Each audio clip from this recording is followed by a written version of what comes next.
हाँ जी स्टूडेंट्स, तो हम कर रहे हैं इलेक्ट्रोमैग्नेटिक वेव्स और लास्ट लेक्चर में हमने रिफ्लेक्शन और ट्रांसमिशन को स्टडी किया in the case of normal incidence. Reflection transmission मतलब कि अगर हमारे पास एक सरफेस है लाइक दिस, इस पे जो वेव है इस तरह से इंसिडेंट हुई परपेंडिकुलर टू द सरफेस, मतलब नॉर्मल के अलॉन्ग हमने वेव को इंसिडेंस किया था और उसमें से कुछ वेव जो है वो रिफ्लेक्ट हो गई, कुछ ट्रांसमिट हो गई, हमने उनमें रिलेशनशिप फाइंड करी।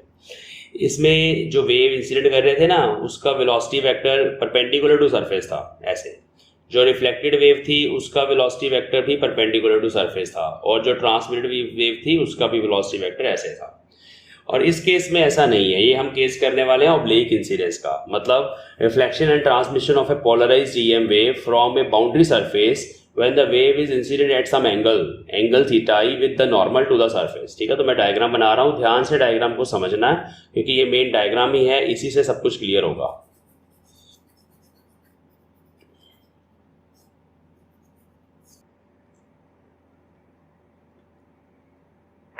Late us suppose this is boundary surface, ये हमारा एक्स एक्सिस और वाई एक्सिस इसके परपेंडिकुलर, बट वो वाई एक्सिस में बना नहीं रहा, बट ये एक सरफेस है which is perpendicular to the screen which is perpendicular to your paper. इसके परपेंडिकुलर ये जेड एक्सिस है। जेड एक्सिस मतलब इस सरफेस का नॉर्मल है, this is normal to the surface. ठीक है, इंसिडेंट वेव ये है हमारी, दिस इज इंसिडेंट रे, यहाँ पे कुछ एंगल ऑफ इंसिडेंस बनेगा थीटा आई। जो इंसिडेंस डायरेक्शन होती है वेव का प्रोपेगेशन वेक्टर के आई उस डायरेक्शन में चला जाता है जिधर हमारी इंसिडेंट वेव होती है। ठीक है, तो ये इंसिडेंट वेव का प्रोपेगेशन वेक्टर।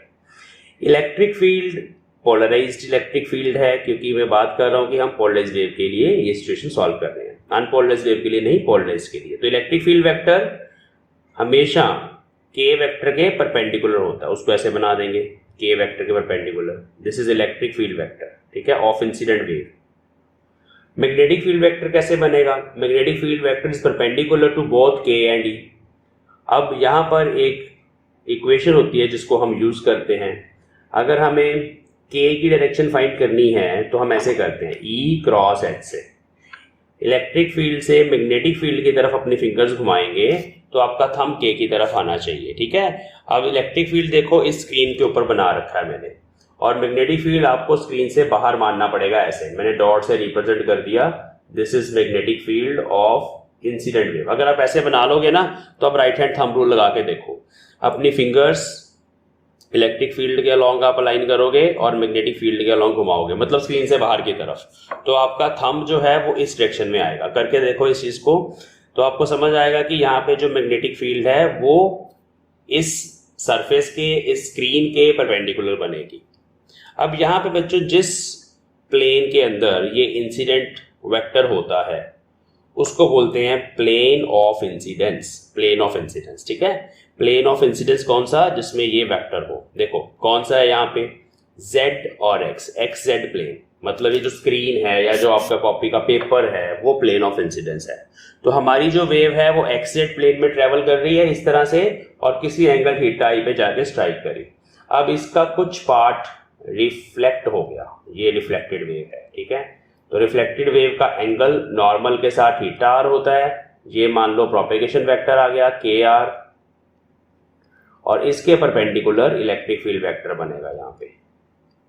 ठीक है, तीनों म्यूचुअली परपेंडिकुलर डायरेक्शंस में होते हैं के, ई और एच, और एच यहाँ पे किधर बनेगा ध्यान से समझो। अगर आप चाहते हो कि के इस तरफ आए, इलेक्ट्रिक फील्ड इधर है तुम्हारी, तो आपको एच इनवर्ड बनाना पड़ेगा स्क्रीन के अंदर। क्यों? क्योंकि आप राइट हैंड थंब रूल लगा के देखो, अपनी राइट हैंड की फिंगर्स को इलेक्ट्रिक फील्ड के अलॉन्ग रखोगे अगर आप, और उनको आप ऐसे कर्ल करोगे तो आपका जो थंब है, कर्ल किधर करना है, स्क्रीन के अंदर की तरफ घुमाना है राइट हैंड की फिंगर्स को, तो आपका थंब इस तरफ आ जाएगा। ठीक है, के वेक्टर इधर है और थंब भी आपका इस डायरेक्शन में आ जाएगा।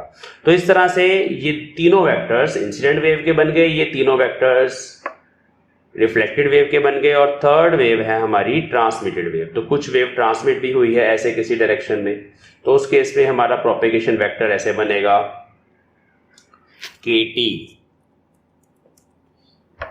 propagation vector kt vector, electric field is perpendicular to that propagation vector, ये इलेक्ट्रिक फील्ड है ट्रांसमिटेड वेव की, और मैग्नेटिक फील्ड भी सेम ऐसा ही है ना सिचुएशन, तो मैग्नेटिक फील्ड यहाँ पर भी आउटवर्ड आएगी, बाहर की तरफ और परपेंडिकुलर टू स्क्रीन। तो magnetic field H T vector screen से बाहर और परपेंडिकुलर। तो इस तरह से बच्चे ये हमारी सिचुएशन है। यहाँ पे जो वेव है वो किसी एंगल पे, नॉर्मल के साथ किसी एंगल पे स्ट्राइक कर रही है। लास्ट केस में थीटा आई एंगल 0 था, थीटा आर भी 0 था, लेकिन इस केस में थीटा आई और थीटा आर की कुछ वैल्यूज हैं।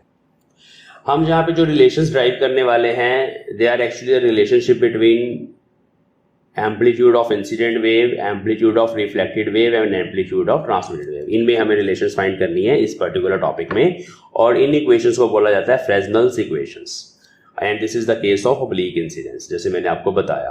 तो let us consider a plane polarized wave which is incident on the boundary surface at some angle theta I. तो थीटा आई पे मैंने इंसिडेंट करवा दिया with normal. X Z plane is the plane of incidence, जैसे मैंने आपको बताया, और जो बाउंड्री सरफेस है ये वाला वो एक्स वाई प्लेन है। वाई कहाँ है? वाई स्क्रीन के परपेंडिकुलर है, लेकिन अभी हमें नजर नहीं आ रहा क्योंकि परपेंडिकुलर है, मैंने बनाया नहीं है। अब हम तीनों वेव्स को रिप्रेजेंट करेंगे। तो as the wave is moving in arbitrary direction, arbitrary मतलब किसी आर वेक्टर के अलॉन्ग वेव जा रही है, तो इसलिए electric field vector will be function of R and T. जैसे हम लास्ट केस में जेड और टी का फंक्शन लिख रहे थे, प्रीवियस वीडियो में आप जाके देख सकते हो, यहाँ पे हमारा फंक्शन है आर और टी का।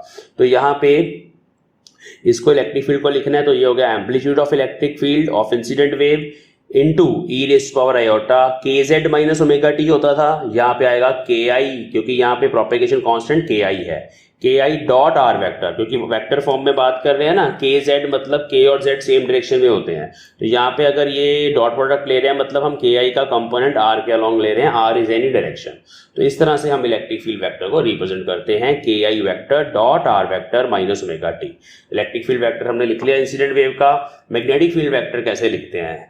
ये हमारे पास मैग्नेटिक फील्ड वेक्टर है इंसिडेंट वेव का, which is B I R and T, R और टी का फंक्शन होगा ये भी। और इस केस में बच्चे आपको ये रिलेशन पता है कि जो मैग्नेटिक फील्ड है उसका एम्पलीट्यूड इलेक्ट्रिक फील्ड के एम्पलीट्यूड को स्पीड ऑफ वेव से डिवाइड करके हमें मिल जाता है।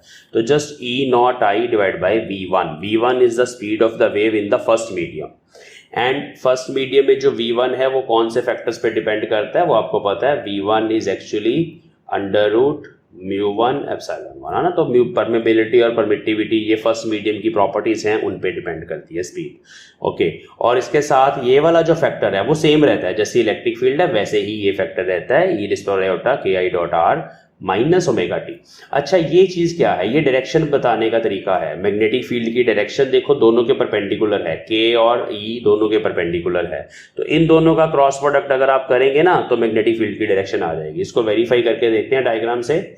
के आई के डॉट ई करना भी आपको, ठीक है। देखो के नहीं, के क्रॉस है ना, एक मिनट रुक जाओ, हाँ, यहाँ पे के आई क्रॉस ई आई है ना। तो अगर आप के से ई की तरफ राइट हैंड की फिंगर्स को घुमाओगे मैग्नेटिक फील्ड आना चाहिए। देखो के से ई की तरफ ऐसे घूमेगी राइट हैंड की फिंगर, जैसे मैंने एरो बनाया, तो आपका थंब बाहर आ रहा है, यहाँ पे वेरीफाई हो गया। तो एच ऐसे भी फाइंड किया जा सकता है के क्रॉस ई से। यहाँ पर भी आप देखो के से ई की तरफ अपनी राइट हैंड की फिंगर्स को घुमाओ, एच स्क्रीन के अंदर जा रहा है, थंब भी आपका स्क्रीन के अंदर जा रहा है। यहाँ पर आप के से ई की तरफ राइट हैंड की फिंगर्स को घुमाओ, थंब आपका स्क्रीन से बाहर आ रहा है, एच भी स्क्रीन से बाहर परपेंडिकुलर होगा। चलिए आगे चलते हैं। तो इस तरह से मैग्नेटिक फील्ड की डायरेक्शन अगर आपको बतानी है इस जनरल केस में, तो आप इस तरह से दोनों यूनिट वेक्टर्स का क्रॉस प्रोडक्ट साथ में लिखेंगे। ये डायरेक्शन बता रहा है एच वेक्टर की या बी वेक्टर की। Okay, similarly reflected wave is written as like this. अब रिफ्लेक्टेड वेव में क्या चेंज आएगा? जस्ट यहाँ पे आर आ जाएगा, ई आर, यहाँ पर भी ई नॉट आर, प्रोपेगेशन कांस्टेंट भी के आर रहेगा। के आर इसलिए रहेगा कि ये रिफ्लेक्टेड वेव का प्रोपेगेशन कांस्टेंट है, और बाकी सारा function same as it is रहेगा। मैग्नेटिक फील्ड के केस में भी electric field divide by speed of light in first medium में v1 हम लेके चल रहे हैं। रिफ्लेक्टेड वेव भी हमारी फर्स्ट मीडियम में ही है, दूसरे मीडियम में ट्रांसमिटेड वेव जाएगी, वहां आप देख लो v2 आ रहा है, लेकिन यहाँ v1 आ रहा है, ठीक है। और बाकी ये function same as it is आप लिख लेते हो। And this is for the direction of magnetic field which is K dot E, dot बोल दे रहा हूँ बार बार, पता नहीं, this is K cross E, ठीक है, direction of magnetic field. Okay, now for transmitted wave we can write like these vectors। Transmitted wave के केस में हम ऐसे लिख सकते हैं ET is function of R and T which is equal to E naught T. E naught T के ऊपर हमने ये कॉम्प्लेक्स क्वांटिटी को रिप्रेजेंट करने के लिए हर जगह ये सिंबल लगाना है, और उसके साथ E raise to power iota K T dot R, यहाँ के आर डॉट आर, उसके ऊपर के आई डॉट आर, यहाँ पे के T dot R minus omega T, और डायरेक्शन के लिए के टी क्रॉस ई टी। ये मैग्नेटिक फील्ड की डायरेक्शन के लिए कह रहा हूँ। एक चीज़ दूसरी इंपॉर्टेंट जो मैंने पहले ही बताई कि इस केस में जब आपने एम्पलीट्यूड लिखना है मैग्नेटिक फील्ड का, ये एम्पलीट्यूड है मैग्नेटिक फील्ड का, तो इलेक्ट्रिक फील्ड के एम्पलीट्यूड को V2 से डिवाइड करना है, यहाँ V1 से करना था। तो इस तरह से सबसे पहले आपने ना ये तीनों तरह की वेव्स मैथमेटिकली कैसे रिप्रेजेंट होंगी ये बताना है इस केस में, और आपको ये लिखना भी आना चाहिए क्योंकि ये एक प्रॉपर इंफॉर्मेशन है कि भाई किस तरह से हम वेव्स को रिप्रेजेंट करते हैं, डायरेक्शंस कैसे फाइंड करते हैं। ये लिखने के बाद अब हम बाउंड्री कंडीशंस को अप्लाई करेंगे। दोनों मीडियम के राइट हैंड, दोनों मीडियम का जो बाउंड्री सरफेस है वहां पर कुछ बाउंड्री कंडीशंस हैं जिनको हम अप्लाई करेंगे। ओके, तो now we are going to apply these boundary conditions on electric field vector and magnetic field vector at the boundary surface. ये हमारा बाउंड्री सरफेस है, यहाँ पे हम ये चारों बाउंड्री कंडीशंस को अप्लाई करेंगे। पहले फटाफट रिकैप कर लेते हैं कि ये बाउंड्री कंडीशंस क्या होती हैं। देखिए, first boundary condition electric field के परपेंडिकुलर कंपोनेंट के बारे में है। इलेक्ट्रिक फील्ड का परपेंडिकुलर कंपोनेंट फर्स्ट मीडियम में एप्सिलॉन मतलब उसकी परमिटिविटी से मल्टीप्लाई होगा, और फिर दूसरे मीडियम की इलेक्ट्रिक फील्ड भी परमिटिविटी से मल्टीप्लाई होगी, then they are equal. Basically ये डिस्प्लेसमेंट वेक्टर होता है D is epsilon times E, ठीक है, इन दोनों का प्रोडक्ट हमारे पास डी होता है। तो इस तरह से ये दोनों आपस में इक्वल हम कर सकते हैं परपेंडिकुलर कंपोनेंट्स के लिए। परपेंडिकुलर कंपोनेंट का मतलब क्या है? परपेंडिकुलर कंपोनेंट का मतलब है कि ये जो हमारा बाउंड्री सरफेस है उसके परपेंडिकुलर जो इलेक्ट्रिक फील्ड है वो अभी देखना मैं बताऊंगा आपको कैसे आई है, ठीक है। तो परपेंडिकुलर कंपोनेंट के लिए हम ऐसे लिखते हैं, सरफेस के परपेंडिकुलर, ये ठीक है, ये वेक्टर सरफेस के परपेंडिकुलर कैसे आया अभी बता रहा हूँ, ठीक है। ये है पैरेलल कंपोनेंट के लिए कंडीशन। इलेक्ट्रिक फील्ड का पैरेलल कंपोनेंट दोनों मीडिया में कॉन्टिन्यूस होता है, मतलब जो फर्स्ट मीडियम में पैरेलल कंपोनेंट होता है इलेक्ट्रिक फील्ड का वही दूसरे को मीडियम में जाके बन जाता है। तो यहाँ हम कंडीशन लगा देते हैं ये वाली। ये दोनों कंडीशंस मैग्नेटिक फील्ड के लिए हैं। मैग्नेटिक फील्ड का फर्स्ट मीडियम में परपेंडिकुलर कंपोनेंट दूसरे मीडियम में भी परपेंडिकुलर कंपोनेंट बराबर होते हैं। ये del dot B equal to 0 से आता है, या B dot D S over the close surface is 0, उस इक्वेशन से ये चीज़ आ जाती है। और जो मैग्नेटिक फील्ड के पैरेलल कंपोनेंट्स हैं वो इसकी तरह यहाँ μ1 1/μ1 से मल्टीप्लाई होते हैं। बेसिकली H मैग्नेटाइजिंग फोर्स जो होती है H आपने शायद पढ़ा हो, B/μ होता है। तो H is continuous in both the media. तो H बराबर है तो मतलब B1/μ1 is equal to B2/μ2। तो this is fourth boundary condition. अब हम इस डायग्राम को समझेंगे और ये देखेंगे कि हमारे पास कौन से पैरेलल कंपोनेंट्स हैं और कौन से परपेंडिकुलर कंपोनेंट्स हैं, ठीक है। इसको ध्यान से समझेंगे इस डायग्राम की हेल्प से। देखो ध्यान से, ये हमारी थी इंसिडेंट वेव की direction, this is angle theta I, this is electric field, के नहीं मैंने बनाया है, डायरेक्शन मुझे पता है, दिस इज इलेक्ट्रिक फील्ड। अब ध्यान से ये चीज समझेंगे, अगर ये वाला एंगल थीटा आई है ना इन दोनों येलो लाइंस में, ध्यान दो इधर, ठीक है, इन दोनों येलो लाइंस में, तो इस येलो लाइन मतलब नॉर्मल के अलॉन्ग, नॉर्मल का मैंने एक परपेंडिकुलर ड्रॉ किया ये, और इस लाइन का ये परपेंडिकुलर ऑलरेडी है, ये डायरेक्शन ऑफ इंसिडेंस है और इलेक्ट्रिक फील्ड उसके परपेंडिकुलर होती है। तो इन दोनों में भी ये दोनों देखो क्या है, ये दोनों डायरेक्शंस इन दोनों डायरेक्शंस के परपेंडिकुलर्स हैं, सही बात है, बोलो। ये दोनों डायरेक्शंस इन दोनों डायरेक्शंस के परपेंडिकुलर हैं, सही बात है, बोलो।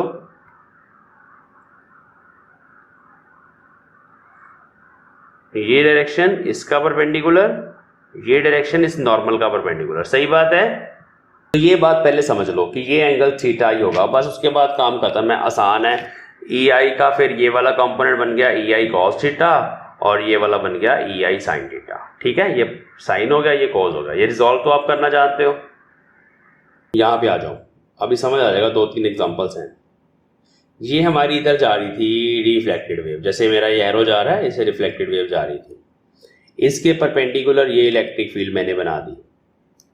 अब यहाँ पे एंगल थीटा आर है, तो इन दोनों में भी सेम एंगल थीटा आर होगा बाय सेम आर्गुमेंट, क्योंकि ये वेक्टर इस येलो लाइन का परपेंडिकुलर है, ये ग्रीन वाला वेक्टर इस नॉर्मल का परपेंडिकुलर है। आप देख लो ये परपेंडिकुलर ही है ना नॉर्मल का, बताओ। तो इन दोनों परपेंडिकुलर्स में भी सेम एंगल होगा थीटा आर। तो थीटा आर अगर ये एंगल बना तो जिधर एंगल थीटा आर होगा उधर आ जाएगा कॉस कंपोनेंट उसी का, और इधर आ जाएगा साइन कंपोनेंट। ये हमारा ट्रांसमिटेड वेव जा रही है इस डायरेक्शन में, उसके परपेंडिकुलर ये इलेक्ट्रिक फील्ड मैंने बना दी, ये डायग्राम पीछे भी बना हुआ है। अब फिर से ये इलेक्ट्रिक फील्ड इस डायरेक्शन का परपेंडिकुलर है, और ये वाला जो मैंने डायरेक्शन मानी है कि ये वाली डायरेक्शन वो इस नॉर्मल का परपेंडिकुलर है कि नहीं, बोलो। तो फिर से वही सेम चीज, the angle between two vectors is equal to angle between their normals, तो angle between these two directions is equal to angle between their normals, तो थीटा टी एंगल आ गया। तो इस हिसाब से इधर बन गया ये वाला कंपोनेंट बन गया cos theta T component, E T cos theta T, और ये बन गया E T sine theta T. तो मैंने क्या किया यहाँ पे, मैंने सिर्फ इलेक्ट्रिक फील्ड को रिजॉल्व किया है बच्चों, समझ आई मेरी बात। तो अब इन्हें पहचानना है हमें कि कौन से कंपोनेंट्स हैं ये तीनों कंपोनेंट्स जिनको मैं ऐसे एक सर्कल कर रहा हूँ। मुझे एक यस और नो में आंसर बताना, क्या ये तीनों कंपोनेंट्स, ये तीनों, फिर से देख लो ध्यान से, ये तीनों कंपोनेंट्स क्या ये इस सरफेस के पैरेलल हैं? ये हमारा सरफेस है, क्या ये इसके पैरेलल हैं? इन तीनों पे ये वाली बाउंड्री कंडीशन लगेगी पैरेलल वाली। और क्या ये तीनों कंपोनेंट्स उस सरफेस के परपेंडिकुलर हैं, एक्स वाई सरफेस के? तो ये तीनों ब्लू वाले सर्कल्स थे परपेंडिकुलर कंपोनेंट्स, तो परपेंडिकुलर कंपोनेंट्स पे ये वाली कंडीशन लगेगी, ऊपर वाली फर्स्ट वाली। आई बात समझ? साइन कंपोनेंट्स पे फर्स्ट वाली कंडीशन लगेगी और cos components of electric fields पे सेकंड वाली कंडीशन लगेगी। आगे बात समझ यहाँ तक? ओके, अब हम बात करेंगे मैग्नेटिक फील्ड की। मैग्नेटिक फील्ड कहाँ है? फर्स्ट केस में मैग्नेटिक फील्ड स्क्रीन के परपेंडिकुलर और बाहर की तरफ है। सेकंड केस में मैग्नेटिक फील्ड स्क्रीन के परपेंडिकुलर और अंदर की तरफ है। थर्ड केस में स्क्रीन के परपेंडिकुलर और बाहर की तरफ है। तो जब आप एक वेक्टर ऐसे ड्रॉ करो स्क्रीन के परपेंडिकुलर, तो क्या वो इस एक्स वाई सरफेस के पैरेलल होगा कि नहीं होगा? ये डायरेक्शन एक्स वाई सरफेस, वो भी तो स्क्रीन के परपेंडिकुलर है ना, उसके पैरेलल होगा कि नहीं होगा? एच आई बताओ, H I is parallel to this boundary surface. Clear? अच्छा, ये भी स्क्रीन के अंदर जा रहा है और परपेंडिकुलर है पेपर के, है ना, तो ये भी इस एक्स वाई के पैरेलल होगा कंपोनेंट एच आर। ऐसे ही एच टी भी एक्स वाई के पैरेलल होगा। मतलब मैग्नेटिक फील्ड में सिर्फ पैरेलल कंपोनेंट एग्जिस्ट करते हैं, परपेंडिकुलर कंपोनेंट है ही नहीं मैग्नेटिक फील्ड का हमारे केस में।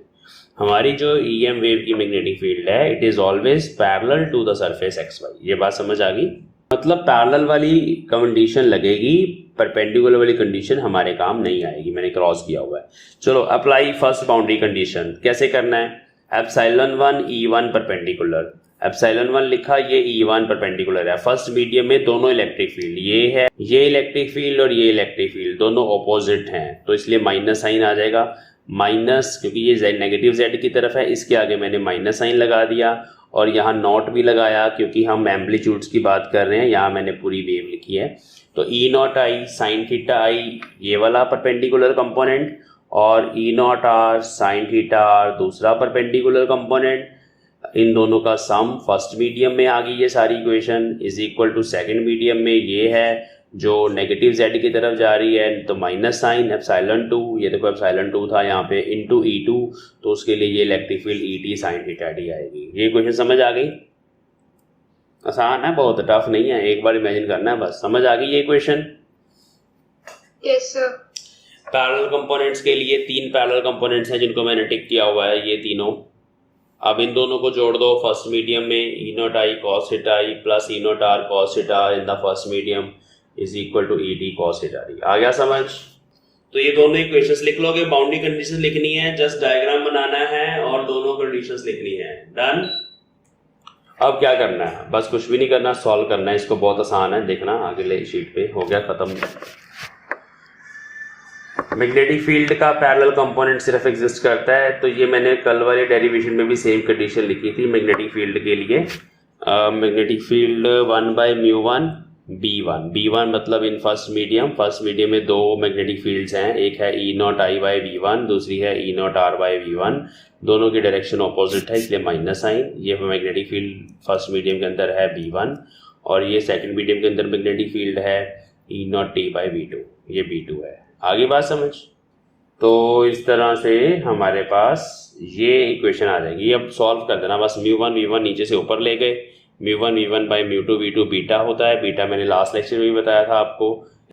और यहाँ बीटा होता है μ1 V1/μ2 V2 is equal to μ1 N2/μ2 N1। ये रिफ्रैक्टिव इंडेक्स की रेशियो हो गई, V1/V2 N2/N1 होता है। उसके बाद थीटा आई थीटा आर बराबर होते हैं। हमें पता है ना कि ये दोनों एंगल्स बराबर होते हैं। आपने पढ़ा होगा law of reflection, angle of incidence equal to angle of reflection, पढ़ा है कभी? Yes, sir. तो यहाँ पे जब दोनों को बराबर कर देंगे तो cos थीटा आई कॉमन आ जाएगा यहाँ से, फिफ्थ इक्वेशन से। तो cos थीटा आई कॉमन ले लिया और ये अगली इक्वेशन बन गई। cos थीटा आई को cos थीटा टी के नीचे ले गए, उसको अल्फा बोल दिया, इस रेशो को अल्फा बोल दिया, ठीक है। अल्फा बीटा में दो इक्वेशंस आ गई, एक ये 6 आ गई, एक 7 आ गई। इसको और इसको ऐड करेंगे, ये दोनों कट जाएंगे। 2E0I बनेगा और राइट हैंड साइड पे बनेगा बीटा प्लस अल्फा E0T। तो वो नेक्स्ट इक्वेशन है। फिर हम इन दोनों को सब्ट्रैक्ट करेंगे तो ये दोनों कट जाएंगे। जब सब्ट्रैक्ट कर, इसमें से इसको सब्ट्रैक्ट करना है तो यहाँ प्लस हो जाएगा। तो 2E0R is equal to alpha minus beta E0T। इतनी बात समझ आ गई? तो एडिंग करा, ये इक्वेशन बन जाएगी 2/अल्फा प्लस बीटा E0T आ जाएगा। सब्ट्रैक्ट करेंगे तो ये इक्वेशन बनेगी, यहाँ E0T ये वाला उठा के यहाँ पुट कर देंगे तो E0I के टर्म्स में आ जाएगा। बस ये हमारी फ्रेसनेल्स इक्वेशंस हैं, यही इंपॉर्टेंट हैं। In terms of alpha beta हमने ऑब्लिक इंसिडेंस का केस कर लिया। चलो यहाँ तक ड्राइव हो जाएगी। R reflected wave, I incident wave, reflected in terms of incidence. T transmitted wave, I incidence wave, transmitted in terms of incident. Alpha लिखना ज़रूर है, क्या है यहाँ पे? ये रेशो है जो मीडियम पे डिपेंड करती है। बीटा ये रेशो है जो मीडियम पे डिपेंड करती है, दोनों मीडियम पे। और यहाँ पे कुछ इंपॉर्टेंट पॉइंट्स हैं डिस्कस करने वाले कि ट्रांसमिटेड वेव और इंसिडेंट वेव हमेशा फेज में रहते हैं, उनमें फेज चेंज नहीं होता। वो इसलिए नहीं होता क्योंकि यहाँ देखो पॉजिटिव साइन आ रहा है हर जगह, सब कुछ पॉजिटिव है, हमेशा दोनों वेक्टर एक दूसरे के साथ अलाइन रहेंगे। बट जो रिफ्लेक्टेड वेव है और इंसिडेंट वेव है वो इन फेज भी हो सकती है, आउट ऑफ फेज भी हो सकती है। इन फेज तब होगी जब अल्फा बीटा से बड़ा होगा। यहाँ पॉजिटिव आंसर आएगा, अल्फा यहाँ से कैलकुलेट होगा, बीटा यहाँ से। अगर अल्फा का न्यूमेरिक वैल्यू बीटा की न्यूमेरिक वैल्यू से बड़ी, और ये दोनों सेम है, यूनिट सेम है दोनों के, दोनों यूनिट लेस हैं, नंबर्स हैं जस्ट, क्योंकि देखो ना रेशो एंगल्स की, और ये भी रेशो नंबर्स हैं। तो अल्फा अगर बीटा से बड़ा होगा तो पॉजिटिव साइन आएगा इन फेज, और अगर अल्फा बीटा से छोटा आ गया तो आउट ऑफ फेज। ठीक है, आगे बात समझ।